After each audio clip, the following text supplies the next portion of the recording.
The wrench slipped from Finn Rivas's oil-slicked fingers for the third time that morning, clattering into the depths of the ventilation shaft like a metallic prayer to whatever deity governed failed repairs.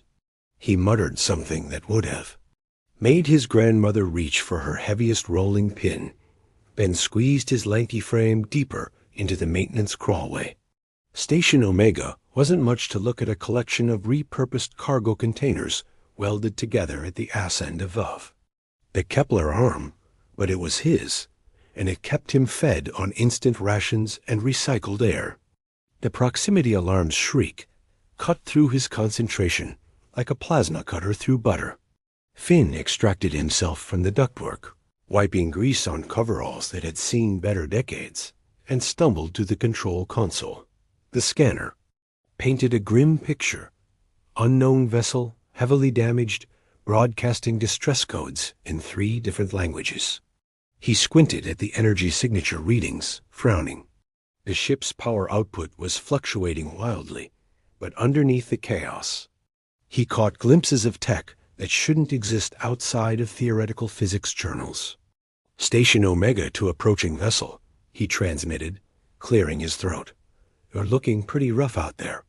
I've got repair facilities, if you can make it to docking bay 2 without exploding. The response came through layers of static. A voice like silk wrapped around steel. Station operator, I require immediate assistance. My vessel's life support is failing. Something about that voice made Finn's spine straighten involuntarily. He activated the docking clamps and watched through the bay's reinforced windows as the ship limped into view. It was unlike anything he'd encountered in 15 years of fixing broken spacecraft. The hull flowed like liquid mercury, frozen mid-motion. Elegant curves interrupted by savage tears that sparked with residual energy. Whoever had built this thing understood physics in ways that made Finn's technical manuals look like children's picture books. The airlock cycled with a whisper of escaping atmosphere, and she emerged like smoke given form. Tall, wrapped in a travel cloak that seemed to absorb light rather than reflect it, she moved with the fluid grace of someone accustomed to low gravity and high expectations. Her face was partially hidden beneath a deep hood, but Finn caught glimpses of sharp cheekbones and eyes that cataloged everything in his cluttered workspace with military precision. I am Nix, she said simply. My ship requires extensive repairs. Finn, he replied, trying to shake the feeling that he was standing before visiting royalty. And your ship looks like it went 10 rounds with a particle accelerator. What happened? Out there? She paused, and Finn sensed careful calculation behind her silence. Pirates, she said finally. They were. Persistent. Persistent enough to punch holes through what looks like military-grade shielding. Finn circled her vessel, running practiced eyes over the damage patterns. These aren't projectile impacts. This is energy weapon scarring, high-end stuff. The kind of firepower that costs more than my station's worth. Nix said nothing, but her posture shifted almost imperceptibly. Subtle tensing that suggested his observations were hitting closer to truth than she preferred. Finn decided not to push. In his experience, people who arrived at remote stations with mysterious damage and expensive ships usually had excellent reasons for avoiding difficult questions. Right then, he said, pulling a diagnostic scanner from his toolkit. Let's see what we're working with. Fair warning, I'm not exactly equipped for whatever quantum tech you've got running under that pretty hull, but I'm good with the impossible and excellent with the improvised. For the first time since her arrival, something that might have been amusement flickered across her shadowed features. That, she said quietly, may be exactly what I need. Captain Zara Voss cracked her knuckles and leaned back in the cantina's grimy booth, watching information broker Dex Morrison fidget with his datapad like it might explode. The asteroid mining colony of Perdition's Rest wasn't exactly a vacation destination, but it was perfect for the kind of conversations that required absolute discretion and backup escape routes. You're sweating, Dex, Zara observed, taking a sip of something that claimed to be whiskey, but tasted like industrial solvent. That usually means the job's either impossible or suicidal. Sometimes both. Dex's cybernetic eye whirred as it focused. On her. This one's different, Zara. Big different. The kind that makes people disappear into black sites, or end up as space debris with no questions asked. She raised an eyebrow. After 12 years of bounty hunting, very little qualified as different anymore. Credits are credits, Dex. What's the target? Female, approximately 28 standard years. Goes by the name Nyx. Last seen heading toward the outer rim in a damaged vessel. Dex slid the datapad across the scarred table. The bounty's been posted by someone with access to Imperial. Encryption codes. Zara's blood chilled as she read the figures. The reward was enough to buy a small moon, complete with atmosphere and mineral rights. 50 million credits? She whispered. For one person? What did she do? Assassinate the Emperor. That's where it gets interesting, Dex said, nervously. Adjusting his collar.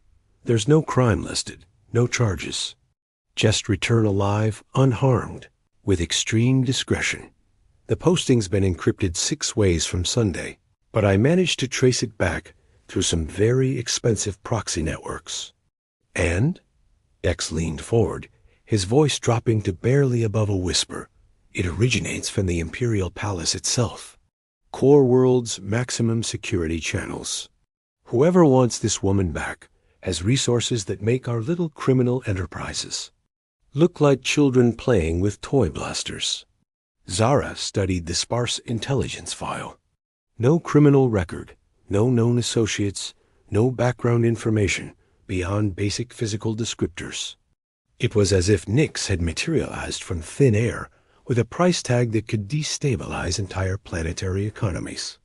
There's more, Dex continued, glancing around the cantina nervously. I put out feelers through my network, casual-like. Started hearing whispers about increased Imperial fleet movements in the Outer Rim. Full battle groups. Zara. The kind of firepower they usually reserve for putting down sector rebellions. They're mobilizing military assets for one woman? Gets better. 3 other hunters have already taken contracts on her. Tobias Kane, Victor Stren, and that psychopath Raven Marks. All top tier. All disappeared into the Outer Rim 2 days ago. Their transponders went dark somewhere near the Kepler arm. Zara felt the familiar tingle of a hunt that was far more complex than it appeared. In her experience, bounties that paid this well usually came with complications that had a nasty habit of shooting back. Any leads on her current location? Emergency repair beacon was picked up near Station Omega yesterday. Small independent facility, run by some hermit mechanic named Finn Rivas. If she's damaged and running, that's where she'd go. She stood, downing the rest of her questionable whiskey and tossing a credit chip onto the table. Standard fee for the intel, plus a bonus if this pans out. Zara, wait. Dex grabbed her arm as she turned to leave. Be careful with this one. Whatever she is, whoever she is, there are forces moving in the shadows that we don't understand. Big forces. The kind that reshape entire sectors when they decide to flex their muscles. Thanks for the concern, Dex, but I've been dancing with dangerous people since before you had that fancy high installed. She paused at the cantina's exit, something nagging at the back of her mind. One more thing, run a deep scan on any recent political upheavals in the core worlds. Succession disputes, missing persons, anything involving Imperial family members. Why? Call it a hunch. People don't mobilize battle fleets for runaway criminals. They do it for runaway royalty. Tobias Kane pressed himself against the corroded wall of the maintenance tunnel, listening to the sound of his own breathing echo in the cramped space. The industrial planet of Pharaoh's Prime was a maze of factories, refineries, and underground. Networks that had grown like cancer through the planet's crust over 3 centuries of exploitation. Somewhere in this labyrinth was his target, and somewhere behind him were the Imperial agents who'd been shadowing him since he'd accepted the contract. "This is getting complicated," he muttered, checking his weapon's charge level for the 5th time in an hour. The voice that answered from the shadows made him nearly jump out of his skin. "Complicated doesn't begin to cover it, Kane." A woman emerged from what had appeared to be solid wall, a hidden passage, disguised by holoprojectors and careful engineering. Vera Cross was exactly what central casting would order for a rebel. Operative, lean, sharp-eyed, with scars that suggested she'd learned diplomacy through less conventional channels. "Vera," Tobias said, relaxing slightly. "I should have known you'd be involved in this mess." "The woman you're hunting isn't just some random fugitive," Vera said without preamble. "She's the key to everything we've been fighting for." Tobias had worked with the Resistance before, usually for causes that aligned with his personal moral compass and paid reasonably well. But this felt different, heavier, with consequences that extended far beyond a simple bounty collection. "Enlighten me," he said, settling against the tunnel wall. "Because right now, all I know is that someone with Imperial credentials wants her back badly enough to pay my retirement fund 10 times over." Vera activated a small hollow projector, filling the tunnel with the image of a young woman's face. The features were refined, aristocratic, with eyes that suggested both intelligence and hidden depths. "Meet Serafina Valdres, rightful heir to the celestial throne." The words hit Tobias like a physical blow. "The Emperor's daughter died in a shuttle. Accident 5 years ago. Everyone knows that." "Everyone knows what they were told to know," Vera corrected. "The accident was staged. Serafina discovered her father's plans to eliminate the Senate and establish absolute military rule. She threatened to expose him, so he arranged for her to disappear permanently. And she's been hiding in the Outer Rim ever since, learning, growing stronger, building networks of support among systems that are tired of Imperial oppression." Vera's expression grew intense. 3 months ago, she decided it was time to return and claim her birthright. Her father's been hunting her ever since. Tobias processed this information, feeling the weight of 50 million credits growing heavier in his mind. "Why should I believe you?"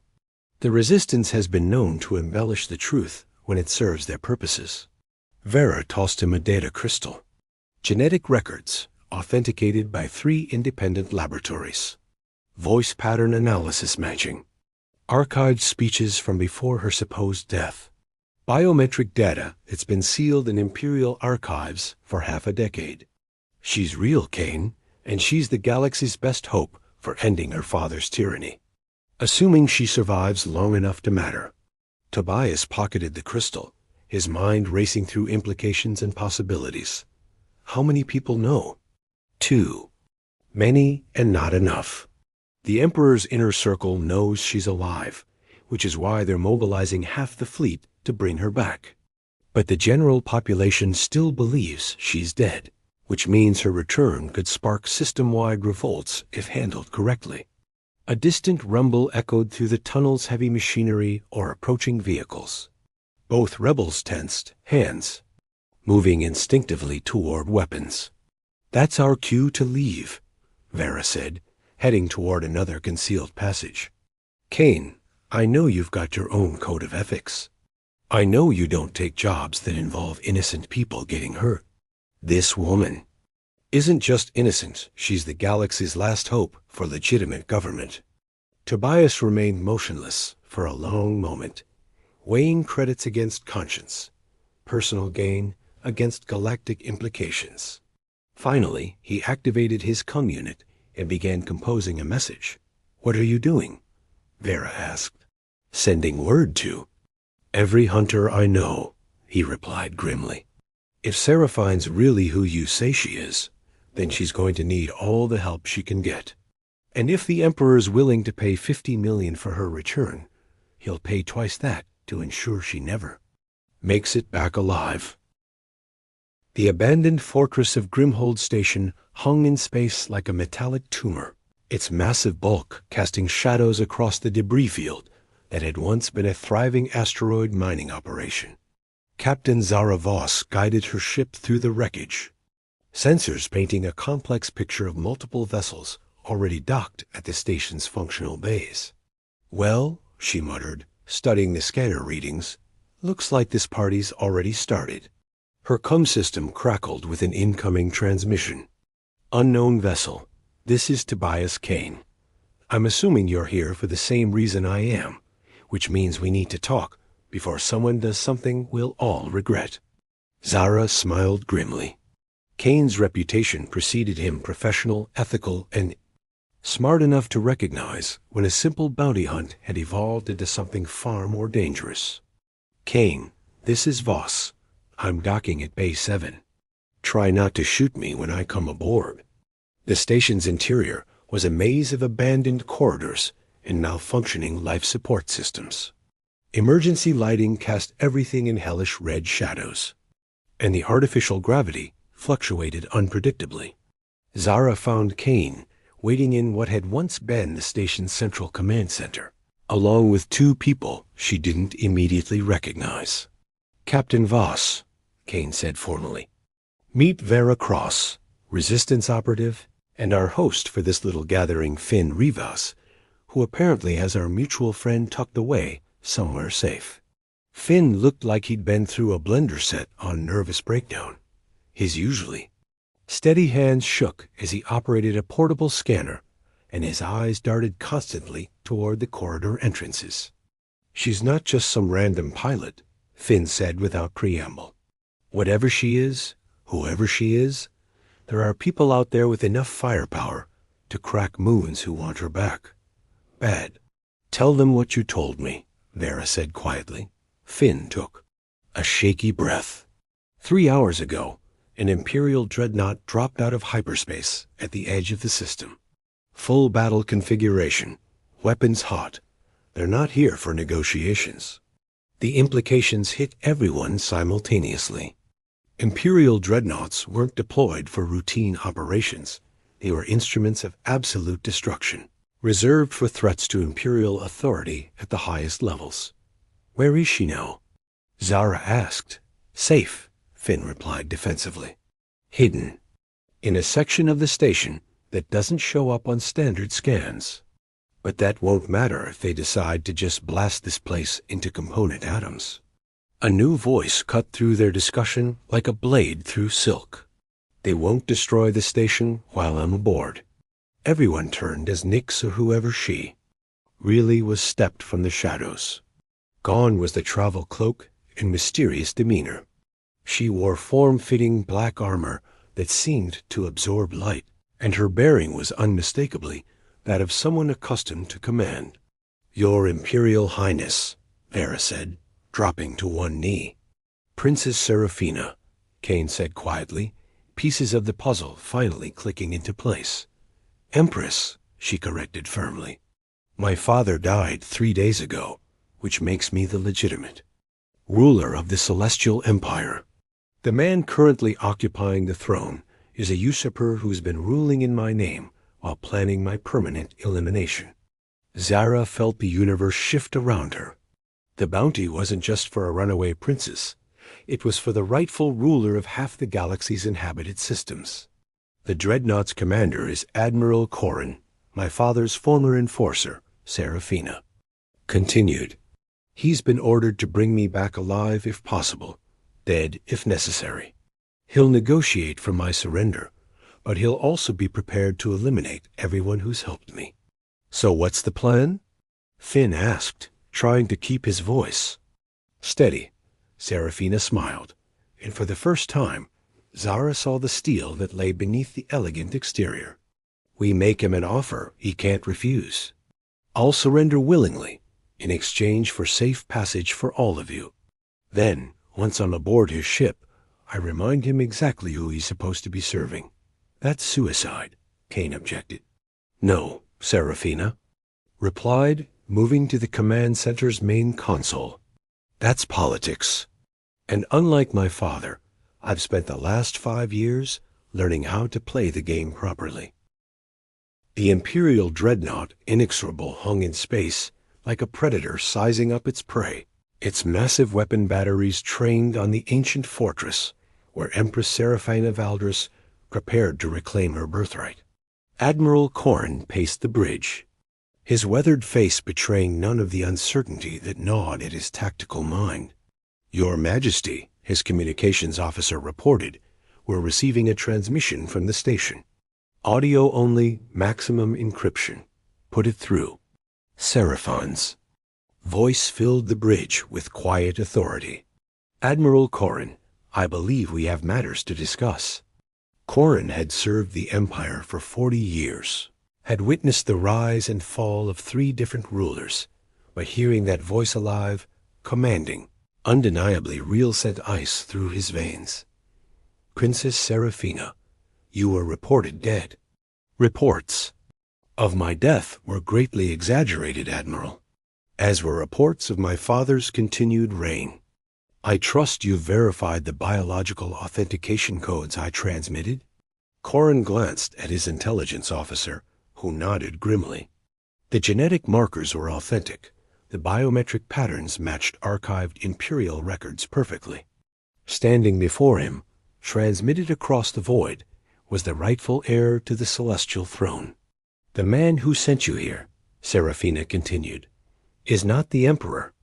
He's a pretender who's been ruling in my name while systematically dismantling everything our family built over 3 centuries. I'm prepared to surrender myself to Imperial custody, but only if you guarantee safe passage for the civilians who've aided me." "Princess, Empress," she corrected sharply. "My father's death 3 days ago makes me the legitimate ruler of this empire, Admiral. The question is whether you serve the throne or the man who's stolen it." On the station, Finn Rivas watched through reinforced viewport as smaller ships began launching from the dreadnoughts, Bay's assault shuttles moving with the precision of military formations. Beside him, Zara Voss checked her weapon's charge level for what felt like the 100th time. "She's really going through with this?" Zara asked. "She doesn't have a choice," Vera Cross replied from her position at the sensor console. "If she runs, they'll hunt her forever. If she fights, innocent people die. This is the only way to break the stalemate." Tobias Kane monitored the approaching shuttles, calculating angles and odds with professional detachment. "Assuming she survives the initial surrender, what then? 1 woman against an entire dreadnought crew." "You're thinking too small," Seraphina said, entering the command center in full Imperial regalia. She wore the ceremonial armor of the Royal Guard, complete with the golden circlet that marked her as heir to the throne. "I'm not planning to fight a ship full of soldiers. I'm planning to remind them who they really serve." The first shuttle docked with mechanical precision. Through the station's internal sensors, they watched as Imperial Marines moved through the corridors with weapons drawn, but not aimed, professional caution rather than hostile intent. "Admiral Corrin is old-school military," Seraphina explained, as the sound of approaching boots echoed through the station. "He believes in chains of command, legal succession, and the sanctity of oaths. The pretender may have convinced him I was dead, but now that he knows I'm alive, he'll have to choose between his orders and his duty." The Marine squad reached the command center, weapons lowered but ready. Their sergeant stepped forward, removing his helmet to reveal a young face marked by obvious internal conflict. "Your Imperial Majesty," he said, dropping to one knee. "I am Sergeant Marcus Vallon of the Imperial Guard. I have orders to escort you to Admiral Corrin." "Sergeant," Seraphina acknowledged. "I trust you'll ensure the safety of my companions?" "Yes, Your Majesty." The Admiral has guaranteed their protection. As they moved through the station's corridors toward the docking bay, Finn couldn't help but notice how the Marines' demeanor had changed. They weren't treating Seraphina like a prisoner. They were acting like an honor guard escorting their rightful ruler.